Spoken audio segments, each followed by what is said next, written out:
안녕하세요. 수익의 달인 수달스탁입니다. 2020년 8월 24일 특징주 리뷰 시간입니다.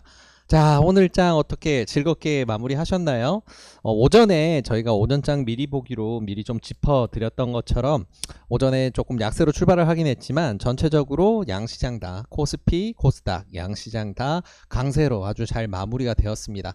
중간에 그 해외에 이제 폭스뉴스에서 그 김정은 건강과 관련된 악재 뉴스가 보도가 되면서 장이 조금 출렁거리던 구간이 있었는데 장 막판에 상승 랠리를 다시금 이어가면서 아주 좋은 흐름으로 마무리가 되었어요. 그래서 이번 주 월요일 출발이 굉장히 좋은 만큼 이번 주 매매를 즐겁게 좀 기다려 볼 수 있을 것 같은데 오늘 장은 아시아장 전체적인 강세 속에서 한국장도 지난주에 낙폭을 만회하는 아주 좋은 흐름으로 마무리되었고요. 한국장의 상승을 주도한 세력은 외국인의 자금이었습니다.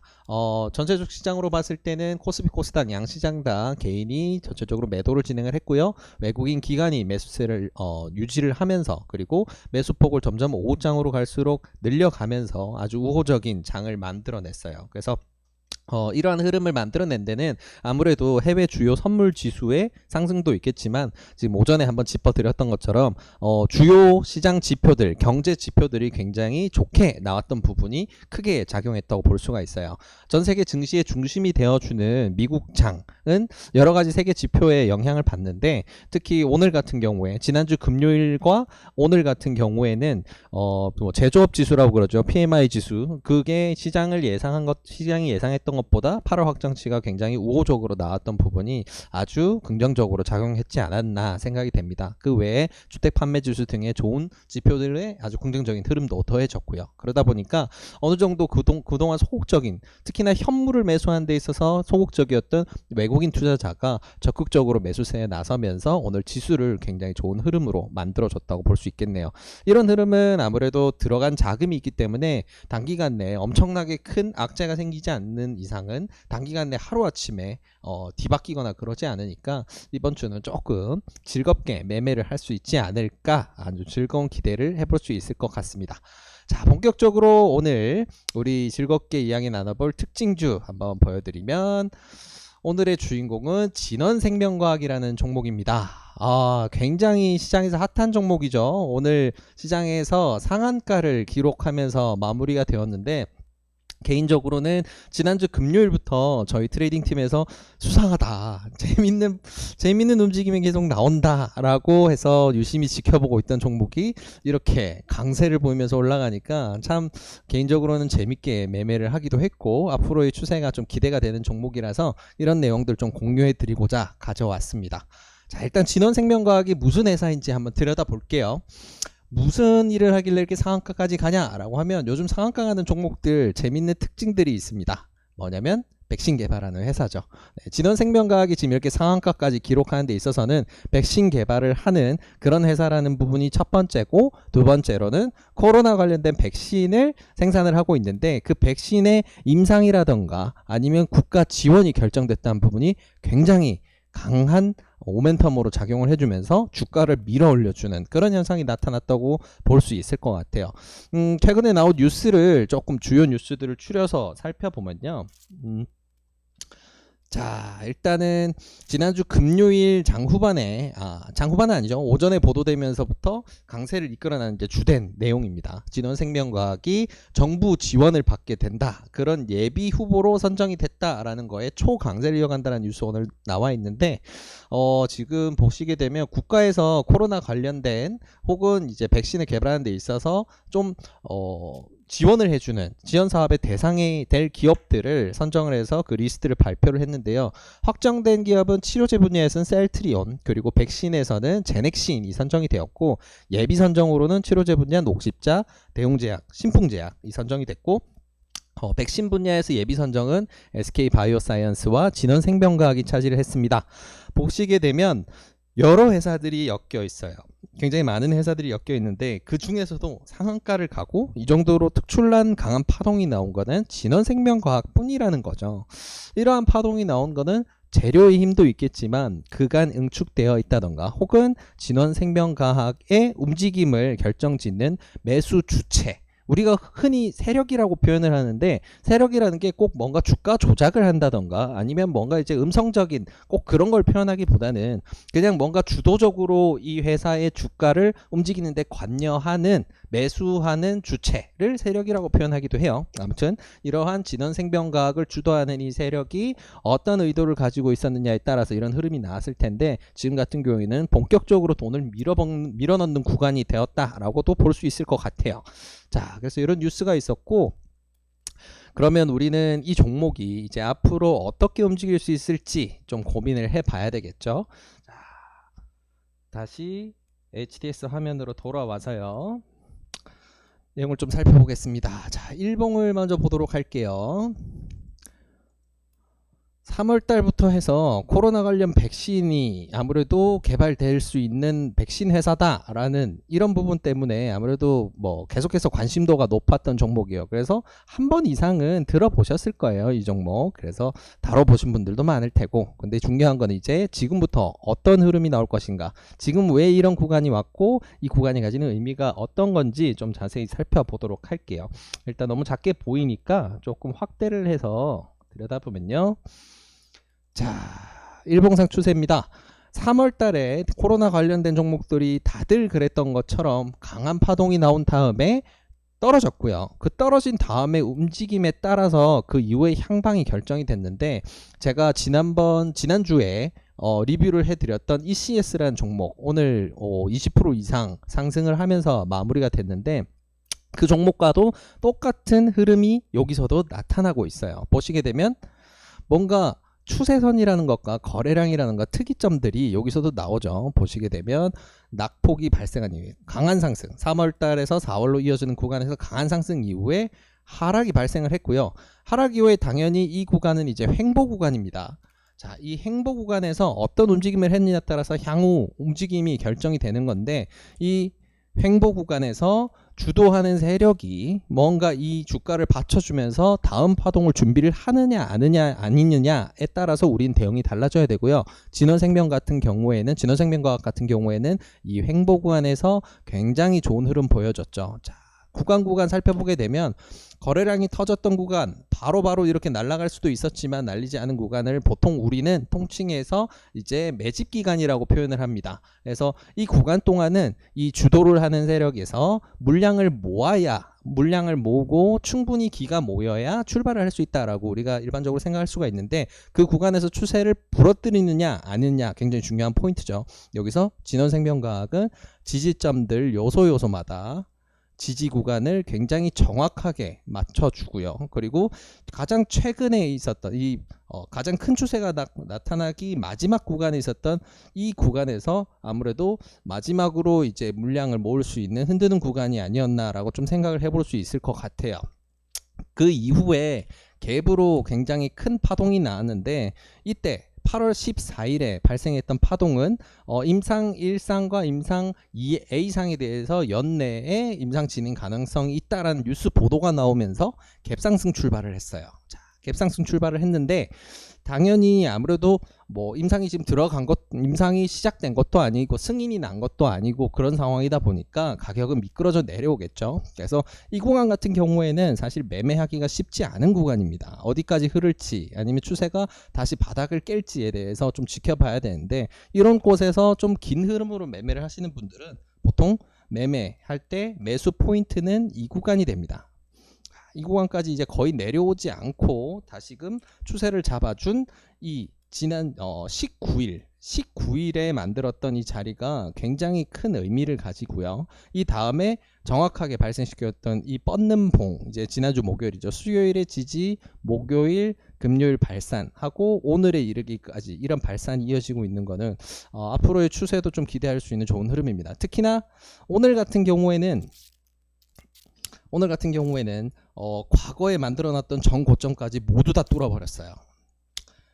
최근에 3월 달에 만들어놨던 구간, 2016년, 15년에 만들어놨던 최대 구간까지 모두 다 뚫어버렸죠.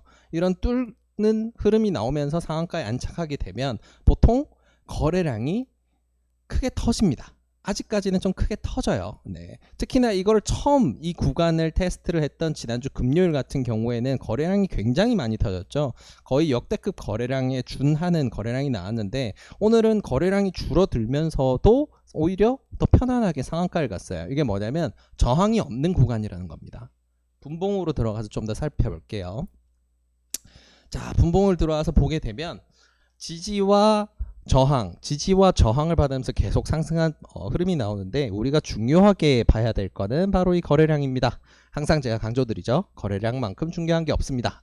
앞으로 이 종목의 흐름이 어떻게 갈지 항상 우리가 장중에 판단할 때는 거래량이 근거가 되고요. 자, 14일 날 한번 더 돌아볼게요. 먼저 돌아보기 전에 이 종목의 특징적 거래량부터 한번 파악해보고 돌아보도록 하겠습니다. 일단 최근에 거래량이 굉장히 많이 터지면서 어느 정도 특징적 거래량이 이 종목에서는 주요하게 봐야 된다는 게 나오죠. 자, 이 종목의 가장 중요한 거래 기준은 200만 주, 그리고 100만 주 이상에서 200만 주까지 3분봉상 보이는 거래량이 굉장히 중요한 매매의 기준이 되는데요. 자, 100만 주 이상 거래가 터졌을 때, 특징적 거래량이 나왔을 때 이 종목이 어떻게 됐느냐. 자, 14일 날 한번 살펴볼게요. 처음으로 임상 진입과 관련된 뉴스가 나오게 되면서 시초가 자체가 너무 강하게 터졌어요. 그러면서 거래량이 이미 100만 주를 넘어섰고요. 자, 그 다음 분봉에서 어느 정도 이제 저희 수달스탁의 리뷰 영상을 계속해서 보신 분이면 감이 오실 겁니다.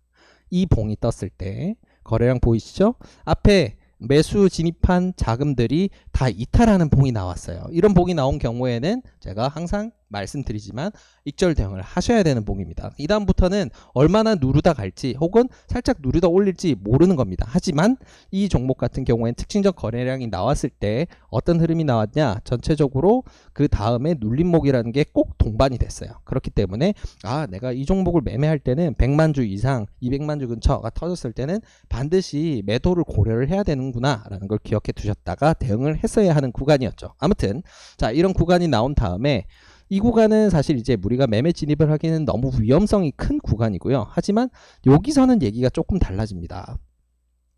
마찬가지로 눌림목을 계속해서 갭상승 이후에 그 다음에 하락, 그 다음 하락이 하락 행보를 이어가고 있는 상황에서 마지막 구간에서 이제 어느 정도 상승을 시키고 마무리가 됐었죠. 19일날 이렇게 마무리가 된 부분이 굉장히 이제 주요한 부분인데, 이런 구간이 우리가 스윙으로 가져갈 때 매수를 할 수 있는 포인트가 되고요.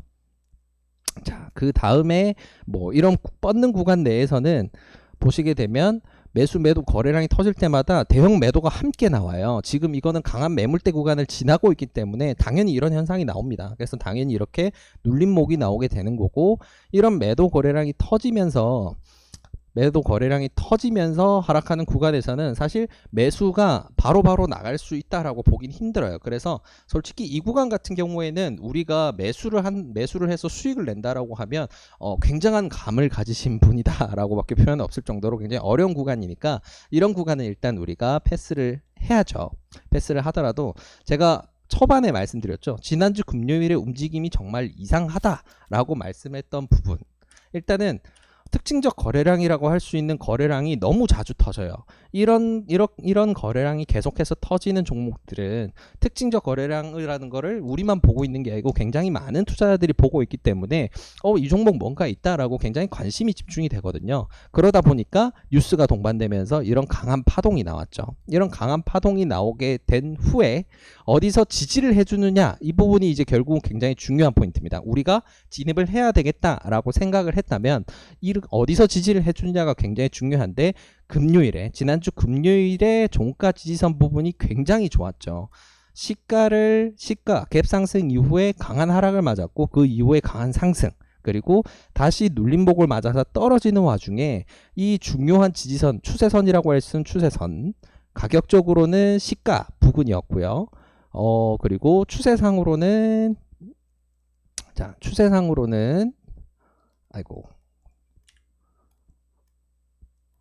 여기 3분봉상 122평선 부분을 해치지 않으면서 종가가 마무리가 됐어요. 이런 경우가 우리가 급등주를 잡을 수 있는 가장 중요한 포인트가 됩니다. 일봉상 추세가 뻗는 구간에 들어갔고 뻗는 구간 내에서 강하게 뻗은 다음에 거래량이 동반되면서 하락을 하고 그리고 어디까지 눌림목으로 하락을 하고 마무리를 하느냐 이거 굉장히 중요한 포인트인데 테마주에서 굉장히 우리가 지켜봐야 될 그런 움직임이 진원생명과학이 금요일 장 막판에 나왔었죠. 그래서 굉장히 좋은 매수 타점이었고요. 이 매수 타점에서 매수를 하신 분들은 오늘 굉장히 즐거운 수익을 누릴 수 있었을 거라고 생각을 합니다. 그래서 뭐 이런 매매를 하신다면 이제는 뭐 보유하신 경우에는 이미 상한가를 가 있기 때문에 내일을 준비해야 되는데 그렇다면 이제 내일부터의 흐름이 어떨지 조금 들어가 보면요.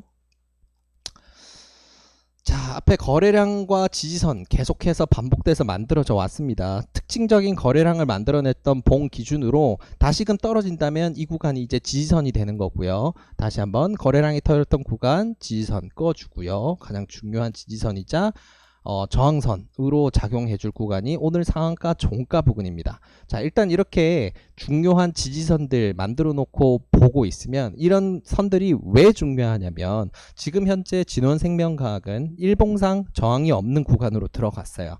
이제 추세가 어디까지 뻗을지 혹은 어디까지 떨어질지에 대해서 생각을 하면서 매매를 하지 않으면 이건 대응을 할 수가 없는 영역에 들어간 거예요. 그래서 뭐 우리가 매매를 할 때 굉장히 중요한 부분 내가 이 종목을 사고 싶다라고 했을 때 내가 이 종목을 어디서 사느냐의 기준을 잡는 거는 당연히 이런 거래량이 동반이 되어 있던 주요 봉들과 이 봉들을 기반으로 한 지지선과 저항선을 기준으로 우리는 매매를 해야 되고요.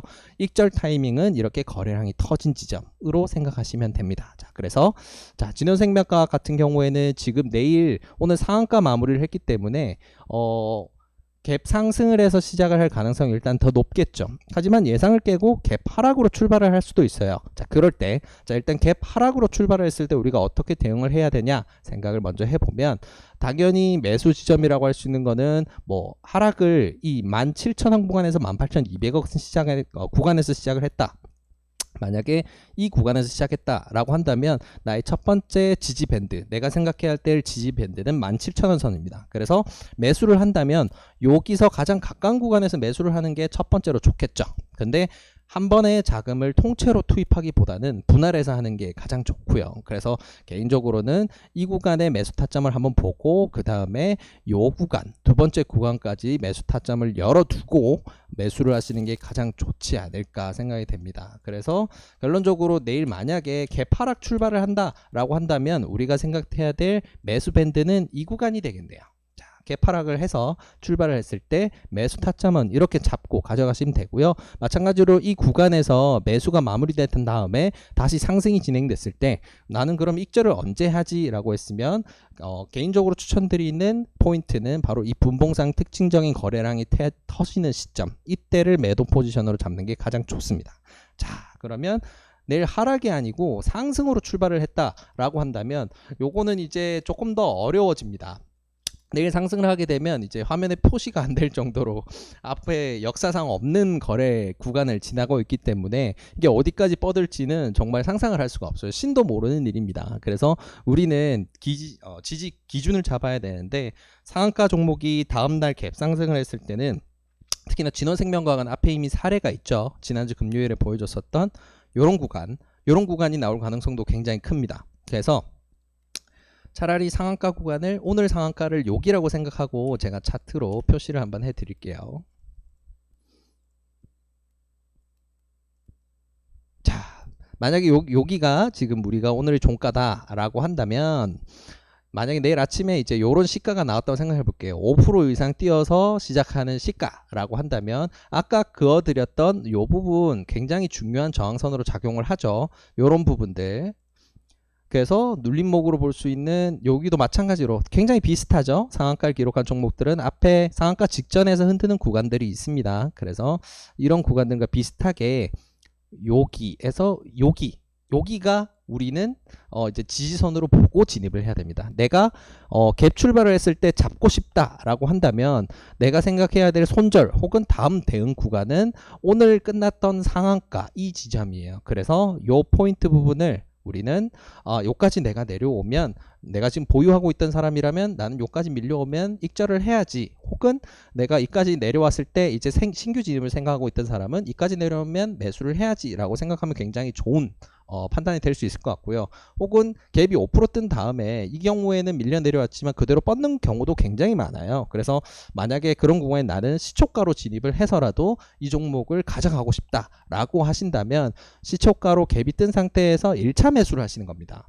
전량 매수를 하는 게 아니에요. 1차 매수를 하시는 거고, 예를 들어서 한 3% 정도 더 떨어졌을 때 내가 매수했던 작업만큼 추가 매수, 그리고 그 다음에 그 평단, 맞춰진 평단을 기준으로, 그 정도면 이제 뭐 예를 들어서 여기가 거의 6%에 가까우니까 내가 1차 매수하고 3% 떨어졌을 때 또 매수를 했다면 이 정도에서 매수가 됐을 테고, 그럼 내 평단 한 이 정도 되겠죠. 여기서 이 가장 중요한 지지선이라고 할 수 있는 상한가, 종료되었던 상한가 부분을 이탈한다면 손절한다 라는 기준을 가지고 매매를 하면 되겠죠. 그래서 내일 같은 경우에는 갭 상승을 하느냐, 혹은 갭 하락을 해서 출발하느냐, 혹은 보합해서 출발하느냐에 따라서 대응이 달라져야 되는데, 첫 번째 말씀드렸던 것처럼 갭 하락으로 출발했을 때는 매수 밴드를 아까 표시해 드렸던 것처럼 요 구간으로 보시면 가장 좋고요. 그리고 갭 상승으로 출발을 했을 때는 마찬가지로 갭 상승 부분에서 1차 매수를 진행한 다음에 다시 상한가까지 밀려 내려오면 내가 대응을 하겠다라는 생각으로 분할 매수로 접근을 하면 됩니다. 만약에 갭이 10% 이상 떴을 경우에는 이거는 분할 매수로 한다 하더라도 만약에 추세가 깨질 경우 손실이 굉장히 커질 수 있어요. 그래서 이런 부분에 대해서는 내가 스캘핑으로 순간적으로 거래량을 보면서 대응을 할 수 있다라고 하시는 분만 매매를 하는 게 맞겠죠. 그래서 스스로 그런 부분이 내가 그런 대응을 할 수 있는 사람인지 아닌지 생각을 해보고 매매 대응을 하시면 좋을 것 같습니다. 개인적으로는 아직 매매에 익숙하지 않은 개인 투자자분들께서는 최소 이제 이런 시가 출발이 6% 이상 되는 종목의 시가 진입은 굉장히 위험할 수 있으니까 대응 시나리오가 없으시다면 매매하지 않는 거를 추천드립니다. 만약에 이제 개파락으로 출발했을 때는 우리가 손절가를 요 정도로 세팅을 할 수 있을 테니까 요 매수 밴드 구간에서 매수를 한 다음에 어느 정도 손절 구간은 좀 더 작게 볼 수가 있겠죠. 그래서 요런 식으로 대응을 할 수 있는 구간에 왔을 때 대응을 나는 매수를 하는 거지, 이런 스캘핑에 대해서 익숙하지 않은 경우에는 매매에 굉장히 좀 하는 부분도 필요하다는 거 꼭 기억하시면 좋을 것 같습니다. 일단 진원생명과학 같은 경우에는 아까 일봉을 보면서 말씀드렸던 것처럼 특징적인 거래량이 터졌고 저항이 없는 구간에 들어가면서 거래량이 줄면서 상한가를 가고 있어요. 이런 종목은 뻗으면 어디까지 뻗을지 모를 정도로 굉장히 크게 뻗을 수 있습니다. 그래서 엄청나게 좋은 모멘텀을 가지고 있는 거는 사실이지만 장중 등락은 매우 클 수밖에 없습니다. 거래량이 없으면서 올라간다는 거는 거래량이 없이 뺄 수도 있다는 얘기와 똑같은 거거든요. 그래서 이유 없는 등락이 굉장히 클 수 있기 때문에 좀 전에 말씀드린 것처럼 내가 매매를 할 때 이런 시나리오를 가지고 이런 저항선 지지선마다 난 이렇게 대응하겠다 계획을 세우고 대응을 해야 된다는 점 기억하시면 좋을 것 같습니다. 자, 오늘 리뷰해드린 진원생명과학에 대해선 리뷰는 여기까지고요. 진원생명과학을 보시면서 혹은 매매를 하시면서 내가 이런 부분은 수달스탁 덕분에 도움이 되었다라고 하신다면 구독과 좋아요를 통해서 저희 수달스탁을 응원해 주시기 바랍니다. 감사합니다.